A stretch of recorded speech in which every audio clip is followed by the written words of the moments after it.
አፍሪካና ኢትዮጵያ አይደንቲቲ ስርዓት መገንባት አለባቸው። ኤሌክትሮኒክ አይዲ፣ ፕሮፐርቲ ታይትልስ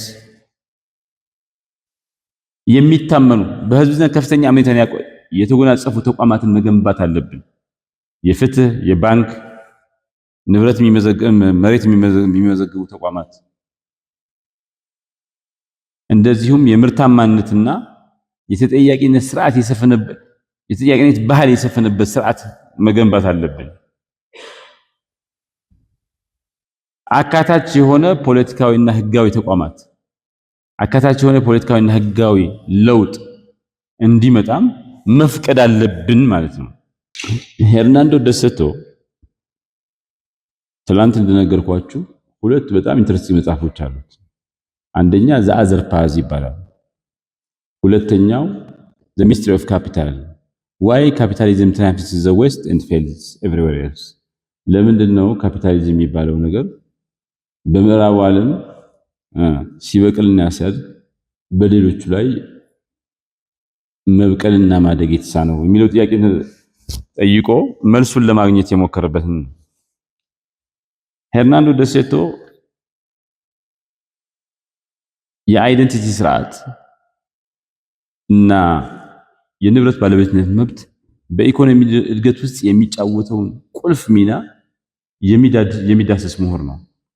ብዙ ደሃ ሀገራት ለምን ደሃ ሆኑ ሲባል ህዝባቸው ደሃ ስለሆነ ኢኮኖሚያቸው ፕሮዳክቲቭ ስላልሆነ ነው ይባላል።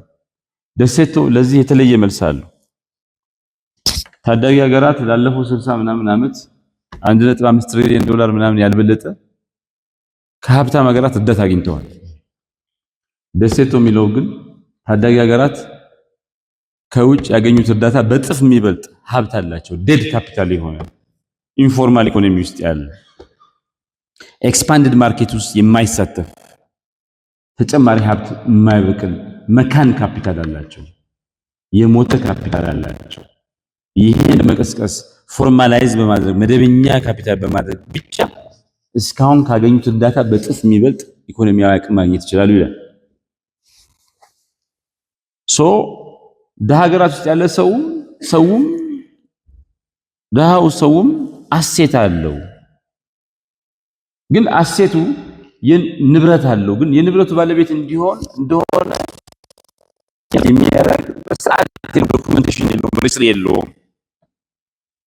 በዛ ምክንያት ንብረቱን አስይዞ ብድር መበደር አይችልም።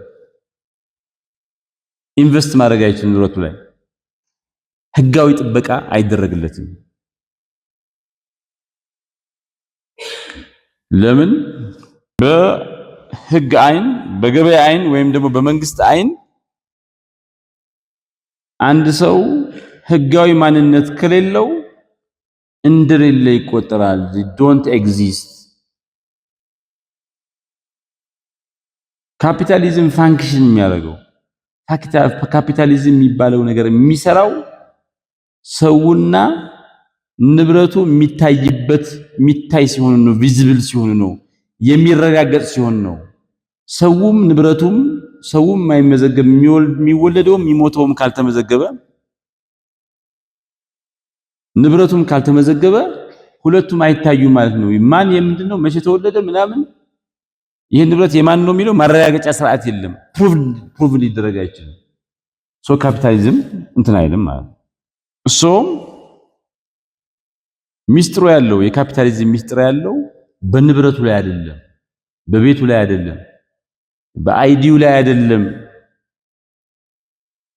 እነዚህ ነገሮች የሚታዩ የሚያደርጋቸው የሚረጋገጡ የሚያደርጋቸው ስርዓት ላይ ነው ያለው። ካፒታሊዝም ሚስትሪው ቁም ነገሩ ሚስጥሩ እዛ ላይ ነው ያለው። የፈለገ 100 ፎቅ ቤት ቢኖርህ 100 ፎቅ ባለቤት መሆንን የሚያሳይ ነገር እስከሌለ ድረስ it's nothing። መካን ካፒታል ነው የሚሆነው። ዋጋዋ ያቺ ትንሿ ካርታ ናት። እሷ ናት ያንተ መሆኑ ስለምታሳይ እሷ ናት የምትሸጠው። ዛት ታይትል ዲድ ነው የሚሸጠው። እና ደሴቶ ምንድነው የሚለው ሀብታም ሀገራት ሀብታም የሆኑት ብዙ ሀብት ስላላቸው አይደለም፣ ብዙ ሪሶርስ ስላላቸው አይደለም። ይልቁንስ ሀብታም የሆኑት የንብረት ባለቤትነት መብትን ህጋዊ ማንነትን የሪከርድ ኪፒንግ እና ኮንትራት ሲጣስ እንዲፈጸም የሚያደርግ መደበኛ ስርዓት ባለቤት በመሆናቸው ነው ይላል። በታዳጊ ሀገራት በደሃ ሀገራት ግን እንደዚህ አይነቱ ስርዓቶች ብዙውን ህዝብ አያካትቱም። እንደዚህ አይነት ስርዓቶች አሉ ከተባለ እንኳን የጥቂቶቹን የሀብታሞቹን ንብረት ብቻ ነው የሚያሳዩት። ብዙ ሰው ደሃ እንትን የለውም። ፕሩቭ አይደረግም።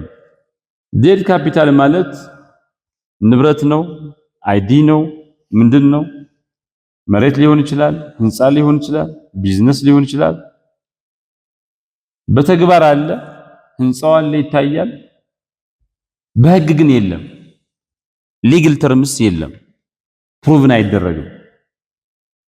አልተመዘገበም፣ ኢመደበኛ ነው ወይም ደግሞ አንዶክመንትድ ነው ያ ነገር። ይሄ ምን ያደርገዋል? መያዣ ተደርጎ በኮላተራል ባንክ ብድር መውሰድ አይቻልም። በቀላሉ መሸጥ አይችልም። በቀላሉ መተላለፍ አይችልም። በቀላሉ መውረስ አይቻልም። ተጨማሪ ኢንቨስትመንት መሳብ አይቻልም። በነዚህ ኢንሹራንስ መግባት አይቻልም። በዛ ምክንያት ኢኮኖሚያዊ መገለልና የፕሮዳክቲቪቲ ትራፕ የምርታማነት ማነቆ ውስጥ እንዲገባ እንደዚህ አይነት ንብረት በኢመደበኛ ሴክተር ውስጥ እንዲታነቅ ያደርጋል። ህጋዊ ማንነት የሚባለው ነገር ምንድን ነው?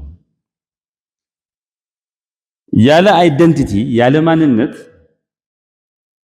ባንክ አካውንት መክፈት አይቻልም።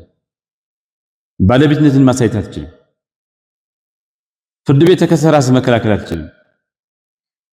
የመንግስት አገልግሎትን፣ ማህበራዊ ጥበቃን ወይም ደግሞ ምርጫ ላይ ሁሉ ድምጽ መስጠት አይቻልም። ማንነት የሚባለው ነገር የኢኮኖሚ መሰረተ ልማት ነው። ማንነት የሚባለው ነገር ሲኖር ሰዎችን ወደ ህጋዊ ተዋናኞች ይቀይራል። ሰዎችን ከኮንትራት ጋር፣ ከብድር ጋር፣ ከገበያ ጋር፣ ከፍርድ ቤት ጋር ያገናኛል። በአጠቃላይ ማንነት የሚባለው ነገር ትረሰብል አይደንቲቲ የሚባለው ነገር ሊረጋግጥ የሚችል ማንነት የሚባለው ነገር ለመደበኛ ኢኮኖሚያዊ እንቅስቃሴ ቅድመ ሁኔታ ነው።